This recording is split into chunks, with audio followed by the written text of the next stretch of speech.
Kadang cinta tak hancur karena badai besar, tapi retak perlahan oleh kesepian yang dibiarkan. Ini adalah kisah tentang janji yang pernah diucapkan di bawah hujan, tentang kesetiaan yang diuji oleh godaan, tentang pilihan yang membawa penyesalan. Seorang istri yang tergoda gemerlap dunia, seorang suami yang dayam-dayam menyimpan perjuangan, dan sebuah rumah tangga yang perlahan tenggelam di tengah badai.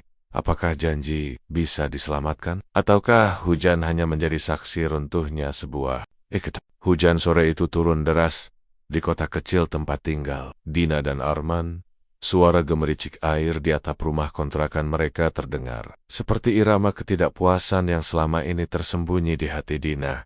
Dina duduk di ruang tamu dengan wajah kusut, menatap layar ponsel. Di balik chat rahasianya, ada nama Riko, rekan bisnis yang sering mengajaknya keluar dengan alasan pekerjaan. Riko jauh lebih mapan, berwibawa, dan seolah menawarkan kehidupan yang Dina impikan. Mobil mewah, restoran mahal, dan kata-kata manis tanpa henti. Arman baru pulang kerja, jaketnya basah, rambutnya lepek oleh hujan. Ia meletakkan tas di sudut ruangan, lalu menyodorkan kantong plastik berisi makanan sederhana. Ini aku belikan bakso kesukaanmu, Din. Suaranya pelan, penuh lelah. Dina hanya melirik tanpa senyum. Bakso lagi, Mas? Kita nggak pernah makan yang enak kayak orang-orang. Kamu pulang kerja cuma bawa beginian. Sampai kapan hidup kita kayak gini? Arman diam. Ia menunduk, menahan perasaan. Sudah berbulan-bulan, ia mencoba bekerja lebih keras, mengambil proyek sampingan, bahkan tidur larut malam. Namun penghasilannya tetap belum banyak. Ia menghela napas. Aku tahu kamu capek. Aku juga capek, Din. Tapi sabar ya. Semua butuh waktu. Dina mendengus, meletakkan ponselnya dengan kasar. Sabar? Aku sudah sabar bertahan-tahan, Mas. Kamu selalu janji mau berubah, mau sukses. Tapi mana buktinya? Suasana hening beberapa detik. Hanya suara hujan yang terus mengguyur. Arman menatap wajah istrinya yang penuh amarah. Dalam hatinya ia menyimpan rahasia. Ia sedang menabung diam-diam untuk membuka usaha kecil agar kehidupan mereka berubah. Tapi ia tak ingin bicara sekarang. Ia ingin memberi kejutan ketika semuanya siap. Dina berdiri. Aku keluar dulu. Bosan di rumah. Ia mengambil payung. Arman menahan tangannya. Mau kemana? Hujan deras, Din. Aku cuma ketemu teman. Aku punya dunia sendiri. Arman menatap lekat-lekat. Ia mencium gelagat yang tak beres. Teman? Teman yang mana? Kok akhir-akhir ini sering banget keluar tanpa jelas? Dina menarik tangannya kasar. Aku nggak harus jelasin semua ke kamu. Aku bukan anak kecil. Pintu rumah terbanting. Arman terdiam, hanya mampu mendengar langkah Dina menjauh di bawah hujan. Ada perasaan pahit di dadanya. Beberapa jam kemudian, malam turun. Dina pulang dengan wajah segar, meski bajunya basah oleh hujan. Arman duduk di ruang tamu. Lampu hanya menyala redup. Baru pulang, suaranya datar. Dina menghindari pandangan. Ya, tadi ketemu teman lama. Ngobrol sebentar. Arman mendekat, matanya tajam. Teman atau orang lain? Jangan bohongi aku, Din. Aku suamimu. Dina terkejut. Kamu maksud apa, Mas? Aku bukan orang bodoh. Aku tahu kamu sering keluar sama Riko. Aku tahu kamu sering makan di tempat mahal. Aku tahu semua pesanmu di ponsel itu. Dina pucat. Kamu buka ponselku? Arman tersenyum pahit. Aku nggak butuh buka ponselmu. Dunia ini kecil, Din. Orang cerita, mata orang melihat. Hening lagi. Suara hujan makin deras, seperti menegaskan pertengkaran mereka. Dina berusaha mengeraskan hati. Mas, aku cuma butuh perhatian. Kamu terlalu sibuk kerja. Aku kesepian. Arman memejamkan mata. Kalau butuh perhatian, kamu bicara. Lari ke lelaki lain. Dina menggigit bibir. Ada rasa bersalah muncul, tapi gengsinya lebih besar. Aku nggak tahan hidup miskin terus, Mas. Arman bangkit berdiri. Baik, kalau itu maumu, tapi ingat, Din, kita pernah janji di bawah hujan. Dulu waktu nikah sederhana, kita janji bakal saling setia apapun yang terjadi. Dinamet. Kenangan itu berkelebat. Ia dan Arman berdiri di bawah hujan deras di depan masjid setelah akad nikah. Berpegangan tangan, berjanji membangun hidup bersama. Arman menatapnya untuk terakhir kali malam itu. Aku masih ingat janji itu. Tapi sepertinya kamu sudah lupa. Ia berjalan masuk kamar, meninggalkan Dina yang berdiri kaku di ruang tamu. Hanya Hujan yang menjadi saksi retaknya janji mereka. Sejak malam pertengkaran itu, rumah kecil Arman dan Dina berubah seperti kapal karam. Tidak ada lagi sapaan hangat di pagi hari. Arman berangkat kerja lebih awal, pulang lebih larut. Dina bangun sendirian, sarapan sendirian, bahkan menatap ruang. Makan pun terasa menyesakkan. Hujan turun hampir setiap sore, seperti mengikuti nasib rumah tangga mereka. Dina sering duduk di depan jendela, memandangi jalan yang becek. Tetapi pikirannya jauh. Ke kafe-kafe mewah, ke mobil yang pernah Riko tumpangi saat menjemputnya. Arman, di sisi lain, membawa beban yang lebih berat. Ia sengaja mengubur sakitnya. Dengan bekerja, siang itu ia menyempatkan diri menemui Fadli, teman lamanya yang bekerja sebagai pengacara. Mereka duduk di warung kopi pinggir jalan. Sederhana, tapi teduh. Aku sudah nggak sanggup, Li, kata Arman pelan. Matanya merah karena kurang tidur. Fadli mengaduk kopi. Kamu yakin Dina benar-benar selingkuh? Arman mengangguk berat. Aku punya firasat kuat, dan orang-orang sudah bisik-bisik. Aku cuma belum punya bukti yang jelas. Fadli menatapnya lama. Jangan terburu-buru, kumpulkan dulu bukti. Kalau kamu ambil langkah hukum, kamu harus siap dengan semuanya. Arman menghela napas panjang. Aku juga lagi siapkan usaha kecil. Aku pengen bawa Dina keluar dari keadaan sekarang, tapi rasanya semua itu percuma. Di tempat lain, Dina tengah bersama Riko di sebuah restoran hotel. Interiornya gemerlap, lampu kristal berkilauan. Dina tersenyum, tetapi hatinya sesungguhnya kacau. Din, minggu depan aku ada urusan bisnis ke Jakarta. Kamu ikut ya? Kata Riko sambil menepuk tangan Dina. Aku masih istri orang, Riko, ucap Dina ragu. Riko tertawa kecil, suaranya licin. Sudahlah, Din, kamu berhak bahagia. Lagian, suamimu apa bisa ngasih kamu semua ini? Kamu berharga untuk hidup susah. Kalimat itu membuat Dina terdiam. Ada rasa bangga, rasa dimanja, tetapi juga rasa bersalah yang menusuk. Ia hanya mengangguk tanpa kata. Malamnya, Dina pulang. Rumah gelap, hanya ada lampu di ruang tamu. Arman duduk di sofa, wajahnya suram. Kamu kemana? Tanyanya datar. Keluar sama teman kantor, jawab Dina cepat, mencoba terlihat biasa. Arman menatapnya lama, lalu berdiri. Aku juga mau keluar. Keluar kemana, Mas? Dina terkejut. Temui duniaku sendiri, jawab Arman pendek, lalu mengambil jaketnya dan pergi tanpa menoleh. Dina terdiam di ruang tamu. Untuk pertama kalinya, Arman membalikkan keadaan. Biasanya ia yang keluar, Arman yang diam di rumah. Kini giliran Dina yang merasakan sepi itu. Ia berjalan ke kamar, membuka lemari, memandang gaun yang pernah ia kenakan di pesta kantor bersama. Amon Delude, kenangan itu terasa jauh. Hari-hari berikutnya seperti mimpi buruk. Arman semakin jarang bicara. Ia hanya fokus bekerja dan mengurus proposal usaha yang hampir selesai. Diam-diam ia juga menyimpan foto-foto Dina dan Riko yang dikirim seseorang kepadanya. Sementara Dina mulai merasa tidak nyaman dengan sikap Riko yang tiba-tiba sering menghilang. Sore itu hujan deras lagi. Dina berdiri di depan cermin, memegang cincin kawinnya. Jari-jarinya bergetar. Ia teringat janji mereka bertahun lalu, berdiri di bawah hujan, dengan tangan berpegangan, saling berjanji setia, apapun yang terjadi. Air matanya jatuh begitu saja. Di kantor pengacara, Arman menutup map berisi bukti. Aku sudah siap, gumamnya. Kalau dia masih ingin pergi, aku tidak bisa menahan lagi. Dena di Komar menangis memandangi cincin kawin, dan Arman di luar rumah, berjalan di bawah hujan, dengan langkah mantap. Luka yang menganga itu kini bukan hanya luka Arman, tetapi juga luka Dina yang mulai menyadari apa yang ia pertaruhkan. Sudah 2 minggu rumah itu seperti medan perang sunyi. Arman semakin jarang bicara, hanya bekerja dan pulang larut. Dina semakin gelisah, tapi gengsinya membuat ia tetap menunjukkan wajah keras. Hujan tetap setia turun setiap sore, seperti menjadi musik latar retaknya rumah tangga mereka. Di luar sepengetahuan Dina, Arman telah menyewa jasa detektif kecil-kecilan, teman Fadli yang biasa mengurus masalah rumah tangga. Ia ingin bukti, bukan hanya gosip. Ini, Mas, fotonya, kata lelaki itu suatu siang di kantor Arman. Ia menyerahkan amplop berisi foto Dina dan Rico sedang makan malam berdua di restoran hotel. Ada juga foto mereka berdua masuk ke mobil Rico.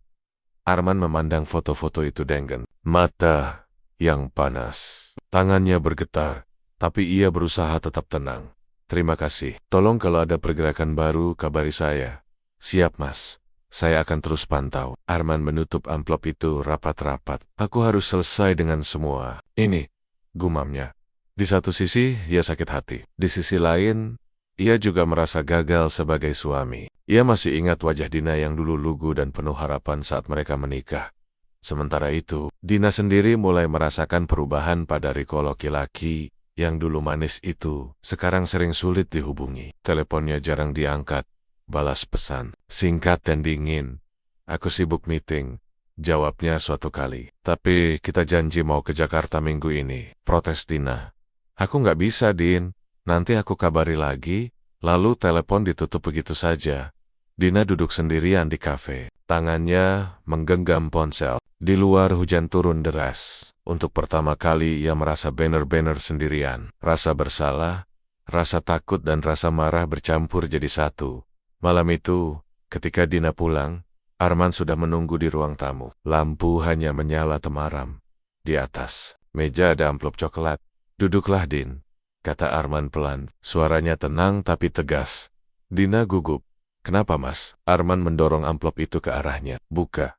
Dina membuka amplop itu dengan tangan bergetar. Matanya langsung membesar. Melihat isi foto-foto yang menampilkan dirinya bersama Rico, Mas. Ini nggak seperti yang kamu pikir. Suaranya tercekat. Arman memotong dengan suara rendah. Jangan bohong lagi. Aku sudah tahu semuanya. Kamu sering pergi dengan Rico, makan berdua, bahkan menginap di luar kota. Dina menutup wajahnya dengan kedua tangan aku. Aku hanya butuh teman. Aku kesepian, Mas. Arman berdiri. Suaranya mulai meninggi. Kesepian bukan alasan untuk menghancurkan rumah tangga. Aku kerja keras untuk kita, Din. Aku menabung diam-diam supaya kita bisa buka usaha sendiri. Aku ingin membahagiakan kamu. Dan ini yang aku dapat. Dina menangis. Aku bodoh, Mas. Aku nggak tahu kamu menyiapkan semua itu. Arman memejamkan mata, menahan marah. Aku juga bodoh, karena terlalu percaya sama janji kita dulu. Tapi sekarang semua sudah jelas. Suasana hening beberapa detik. Hanya suara hujan yang menggedor atap rumah. Dina merasa seluruh dunia runtuh. Arman berjalan menuju pintu kamar. Aku butuh waktu. Kita akan bicara lagi nanti. Begitu pintu kamar tertutup, Dina terisak sendirian. Di ruang tamu, foto-foto di tangannya terasa seperti pisau yang mengiris hati. Ia mengingat Rico yang kini semakin menjauh. Arman yang menatapnya penuh luka. Dan janji mereka di bawah hujan dulu. Untuk pertama kali, ia benar-benar takut kehilangan segalanya di luar. Arman berdiri di jendela kamarnya, menatap hujan yang jatuh deras. Wajahnya tegang tapi juga sedih. Dalam hati ia berkata, ini baru awal. Aku harus ambil keputusan. Aku tidak akan selamanya jadi korban. Dina memeluk foto-foto itu sambil menangis di ruang tamu.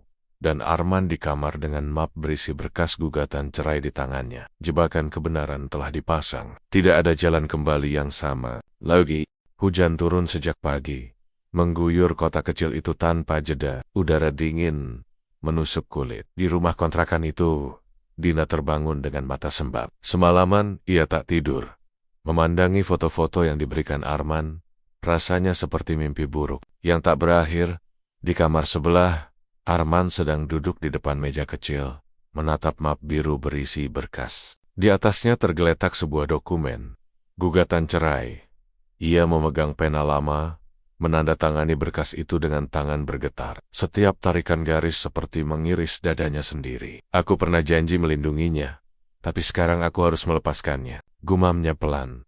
Siang itu ia pergi menemui Fadli lagi. Mereka bertemu di kantor hukum yang sederhana, tapi rapi. Fadli membaca berkas itu dengan wajah serius.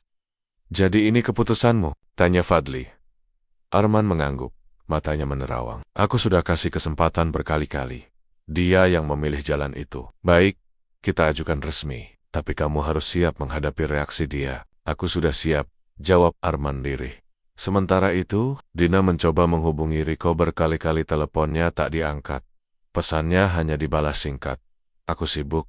Dina gelisah. Ia datang ke kantor Riko, tapi satpam mengatakan Riko sedang di luar kota. Dina duduk di bangku lobi, menatap kosong. Semua janji manis Riko terdengar hampa sekarang. Malamnya, Dina pulang dengan wajah lelah. Di meja ruang tamu sudah ada amplop resmi. Tangannya gemetar saat membukanya. Surat gugatan. CERAI. Dina membaca kalimat itu berulang-ulang. Dunia seakan berhenti. Ia berlari ke kamar, menemukan Arman sedang membereskan beberapa berkas.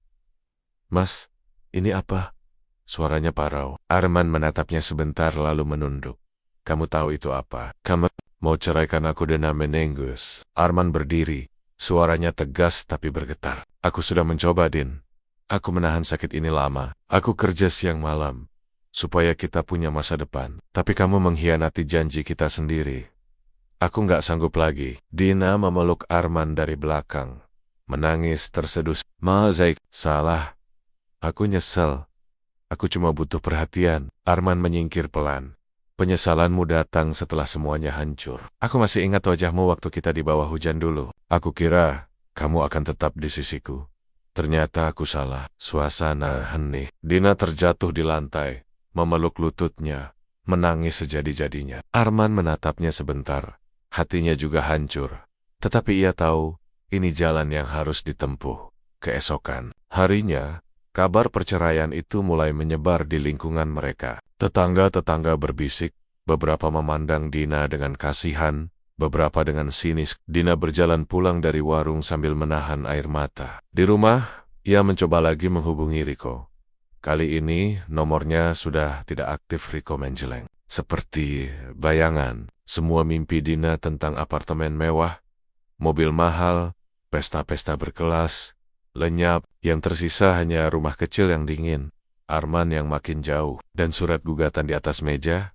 Di sisi lain, Arman mulai mengurus pembukaan usaha kecilnya. Ia bertemu calon investor, menunjukkan proposal yang sudah ia susun lama. Wah, masih muram, tapi matanya lebih teguh.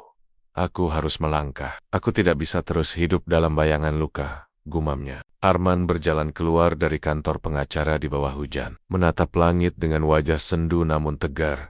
Untuk pertama kali sejak lama, Arman merasa bebas sekaligus sedih. Dina pun untuk pertama kali merasakan banner-banner sendirian. Surat gugatan itu menjadi pemisah nyata antara janji yang dulu mereka ucapkan di bawah hujan dan kenyataan pahit hari ini. Musim hujan mulai reda. Kota kecil itu kini lebih sering diselimuti awan mendung daripada hujan deras. Tetapi di hati Dina, badai baru saja. Banner-banner dimulai. Sejak surat gugatan itu ia tanda tangani secara formal, rumah kecil mereka terasa kosong. Arman lebih sering keluar. Dina sendirian, mengurus rumah yang kini terasa seperti ruang asing. Beberapa minggu berlalu, gugatan cerai sedang diproses di pengadilan agama. Arman tak lagi tidur di rumah kontrakan itu setiap malam. Ia menginap di rumah orang tuanya atau di ruko kecil yang baru ia sewa. Ruko itu dulu hanya ruangan kosong. Kini sudah berubah menjadi warung kopi modern dengan konsep sederhana. Semua tabungan dan kerja kerasnya ia salurkan ke sana. Suatu pagi, Dina lewat di depan ruko itu tanpa sengaja. Ia melihat papan nama kopi janji terpampang jelas, dengan logo yang rapi. Di balik jendela kaca, Arman tampak tersenyum berbincang dengan beberapa orang muda, barista dan pelanggan. Ia tampak berbeda, lebih segar, lebih percaya diri. Bukan Arman yang dulu pulang kerja dengan wajah letih. Dina berhenti, menatap dari kejauhan. Hatinya mencubit perih. Ternyata dia benar-benar bisa bangkit tanpa aku, gumamnya lirih. Kenangan tentang malam-malam saat Arman menahan kantuk, mengerjakan proposal usaha di meja kecil rumah mereka, berkelebat di kepala. Semua itu dulu ia anggap omong kosong. Sore harinya, Dina mencoba menghubungi Riko lagi. Nomor itu sudah tidak aktif. Ia mencari lewat media sosial. Nama Riko sudah tidak ditemukan. Orang-orang kantor yang dulu pernah memperkenalkannya dengan Riko, kini juga menjaga jarak. Semua orang saat aku butuh, Dina menangis sendiri di kamar. Hari berikutnya, Dina memberanikan diri datang ke warung kopi Arman. Ia berdiri di depan pintu, ragu. Dari dalam terdengar musik lembut dan suara orang tertawa. Arman sedang mengajari seorang pegawai muda cara membuat latte art. Wajahnya tenang. Dina memandangnya dengan perasaan campur aduk. Cinta rindu dan penyesalan. Ia melangkah masuk pelan. Bel tanda pintu berbunyi. Arman menoleh sebentar, ekspresinya datar. Ada perlu apa, Din? Suaranya sopan, tapi dingin. Aku cuma lewat. Warungnya bagus, ucap Dina terbata. Terima kasih, jawab Arman singkat, lalu kembali sibuk. Dina menunduk, menahan air mata. Ia duduk di salah satu kursi, memandangi interior warung yang hangat. Ia ingat dulu sering marah karena Arman hanya membawakan bakso, bukan makan mahal. Kini Arman punya kafe yang ramai, sementara ia sendirian. Seorang pegawai menghampiri Dina. Mbak pesan sesuatu? Air putih saja, jawabnya pelan. Arman berjalan melewatinya untuk mengantarkan pesanan pelanggan. Sekilas ia menatap Dina, matanya kosong. Dina merasakan jarak yang begitu tebal di antara mereka, lebih tebal daripada dinding kaca warung itu.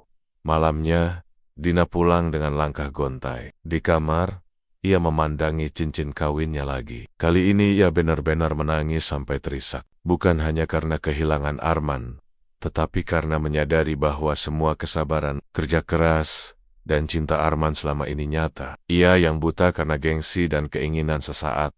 Di sisi lain, Arman duduk di kantor kecilnya setelah tutup warung. Ia membuka buku catatan, melihat daftar pemasukan yang mulai bagus. Ia menghela napas. Bukan lega sepenuhnya. Aku berhasil, tapi kenapa hatiku tetap sakit, gumamnya. Foto pernikahan mereka dulu masih tersimpan di laci meja. Ia menatapnya sebentar, lalu menutup laci itu pelan. Dina di kamarnya memeluk cincin kawinnya, menangis dan berbisik, "Aku bodoh, Mas." Arman di ruko barunya, menatap hujan tipis yang turun. Wajahnya campuran antara lega dan luka. Di luar, hujan rintik-rintik seperti mengingatkan mereka berdua pada janji di bawah hujan dulu. Janji yang kini tinggal kenangan. Sejak kunjungannya yang singkat ke warung kopi Arman, hari-hari Dina terasa makin sepi. Gugatan cerai sudah diputuskan pengadilan.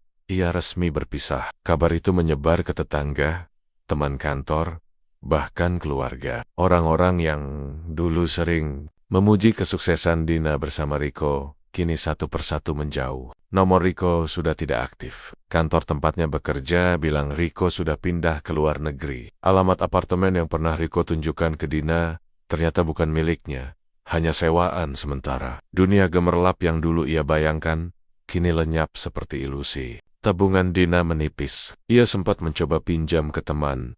Banyak yang menolak dengan alasan sibuk. Di kantor pun ia mendapat tekanan. Atasannya mulai menegur karena kinerjanya turun. Ia merasa seperti berdiri di tengah jalan tanpa arah. Hujan deras mengguyur tanpa tempat berteduh. Suatu sore, Dina berjalan melewati warung kopi Arman. Dari luar ia melihat warung itu makin ramai. Ada acara kecil. Arman tampak memimpin timnya dengan wajah tenang. Dina berdiri di seberang jalan, tubuhnya basah kuyup karena hujan. Ia ingin sekali masuk, tapi kakinya terasa berat. Ada rasa malu, rasa bersalah, rasa rindu bercampur jadi satu. Di dalam, Arman sudah menemukan ritme hidup barunya. Warung kopi-kopi janji semakin dikenal, pelanggan tetap mulai berdatangan. Ia bahkan sudah mempekerjakan beberapa anak muda. Senyum kecil sering muncul di wajahnya, meski ada luka yang belum sembuh. Ia mulai belajar menata ulang hidupnya tanpa Dina, tanpa dendam, tapi juga tanpa harapan untuk kembali. Malamnya, Dina pulang ke kontrakan sempitnya. Ia duduk di lantai, memandangi ponsel kosong. Ia mencoba menghubungi nomor Riko untuk kesekian kali, tetap tak aktif. Ia membuka media sosial.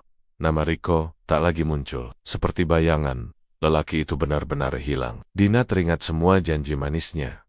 Apartemen, mobil, perjalanan keluar kota, semua palsu. Air mata Dina jatuh. Ia menutup wajahnya dengan kedua tangan.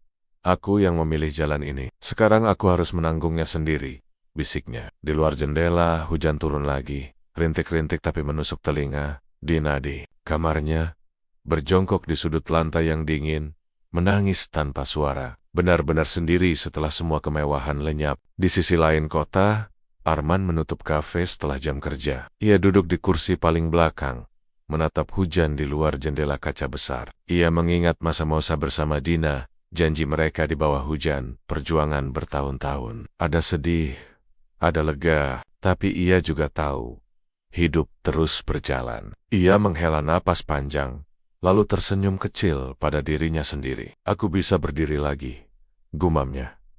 Arman di kafenya yang hangat, memandang hujan dengan wajah tegar, belajar berdamai dengan masa lalu. Hujan yang sama membasahi mereka berdua, tapi maknanya sudah berubah. Bagi Dina, hujan kini seperti air mata yang tak berhenti. Bagi Arman, hujan adalah tanda kebersihan, menghapus sisa-sisa luka. Langit sore itu gelap. Awan hitam menggantung rendah seperti menyimpan rahasia. Dina berdiri di halte kecil dekat taman kota, memeluk tasnya erat-erat. Sudah berminggu-minggu, ia memikirkan satu hal. Harus bertemu Arman untuk terakhir kali. Entah untuk meminta maaf, entah untuk sekadar mengucapkan terima kasih. Ia menatap cincin kawinnya yang masih ia simpan di saku. Tangannya bergetar. Di kepalanya berputar kenangan. Hari pernikahan sederhana mereka saat hujan turun deras. Mereka berdua berpegangan tangan di depan masjid dan berjanji saling setia. Hujan turun perlahan, lalu deras. Dina melangkah menuju tempat itu. Halaman kecil depan masjid, tempat mereka dulu membuat janji. Payungnya dibiarkan tertutup. Ia ingin merasakan hujan itu seperti dulu. Mungkin sebagai penghapus dosa, mungkin sebagai pengingat. Di sisi lain kota, Arman baru saja menutup kafe. Seorang pegawainya menyerahkan sepucuk surat. Ada yang titip pesan. Mas, katanya mau ketemu di tempat janji dulu. Arman membaca kertas itu. Hatinya berdebar pelan. Nama Dina tertera di bawahnya. Ia menatap keluar jendela. Hujan turun. Ayah menghela napas panjang. Baiklah, untuk terakhir kali. Beberapa puluh menit kemudian, Arman sampai di halaman masjid itu. Hujan makin deras. Di bawah rintik air, ia melihat sosok Dina berdiri memeluk tasnya. Wajahnya pucat, rambutnya basah. Arman. Suara Dina bergetar. Arman berdiri beberapa langkah di depannya. Ada apa, Den? Suaranya datar, tapi tidak lagi marah. Dina menatapnya lama. Aku minta maaf. Semua ini salahku. Aku buta. Aku egois. Aku meninggalkan kamu demi mimpi yang ternyata palsu. Air matanya bercampur hujan. Aku tahu, aku gak pantas lagi. Aku cuma mau bilang terima kasih. Karena pernah mencintai aku dengan tulus. Arman terdiam. Hujan membasahi wajahnya. Ia melihat wanita di depannya ini. Bukan lagi Dina yang penuh gengsi dan tuntutan. Melainkan seseorang yang rapuh dan menyesal. Di dalam hatinya ada rasa iba, tapi juga kesadaran bahwa jalan mereka sudah berpisah. Din, katanya pelan, aku pernah sangat mencintaimu. Aku juga pernah sangat sakit karena kamu. Tapi aku belajar satu hal. Cinta bukan berarti harus terus bersama. Ia menghela napas. Aku sudah memaafkan kamu, tapi aku tidak bisa kembali. Dina terisak. Memeluk cincin kawin yang ia genggam. Aku mengerti. Suaranya hampir tak terdengar. Ia mengulurkan cincin itu pada Arman. Ini aku kembalikan. Arman menatap cincin itu sebentar lalu menutup tangannya di atas tangan Dina. Simpan saja. Itu bagian dari cerita kita. Biar jadi pengingat. Hening. Hanya suara hujan dan azan maghrib dari masjid di belakang mereka. Dina menandak. Set. Kamu bahagia, Man. Aku doakan kamu juga menemukan jalanmu sendiri. Jawab Arman pelan. Arman melangkah pergi meninggalkan halaman masjid. Menyusuri hujan yang semakin deras. Dina berdiri sendiri. Tubuhnya basah. Memandang punggung Arman. Menjauh. Ada rasa perih, tapi juga kelegaan aneh. Setidaknya ia sudah mengucapkan kata maaf itu. Arman berjalan ke arah kafenya. Wajahnya tenang. Hujan membasuh sisa luka di hatinya. Dina berdiri di bawah hujan yang sama, menggenggam cincin itu erat-erat di dadanya. Menatap langit kelabu. Bukan akhir yang bahagia, tapi akhir yang jujur. Hujan, yang dulu menjadi saksi janji mereka, kini menjadi saksi perpisahan mereka. Di bawah hujan yang sama, mereka akhirnya benar-benar melepaskan